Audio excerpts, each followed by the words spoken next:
বিয়ের দিন রাতেই কাঠুরে তার স্ত্রীকে বলল, আমার অনুমতি ছাড়া এই বাড়ি থেকে তুমি কখনোই বের হবে না।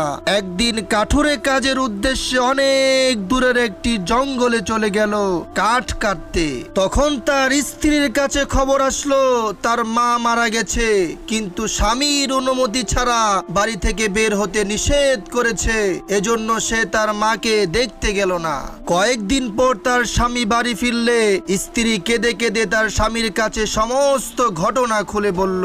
সেদিন রাতে সে স্বপ্ন দেখলো একজন ফেরেশতা তাকে বলছে, তোমার জন্য তোমার মা জান্নাতে অনেক সুখে আছে। সেদিন যদি তুমি তোমার স্বামীর কথা অমান্য করে তোমার মাকে দেখতে যেতে, তাহলে তোমার মা এই পাপের ভাগীদার হতো। প্রিয় বন্ধুরা, আল্লাহ ছাড়া যদি কাউকে সেজদা করা যেত, তাহলে সেই স্থান স্বামীরাই পেত। এজন্য স্বামীর অবাধ্যতা পরিহার করুন।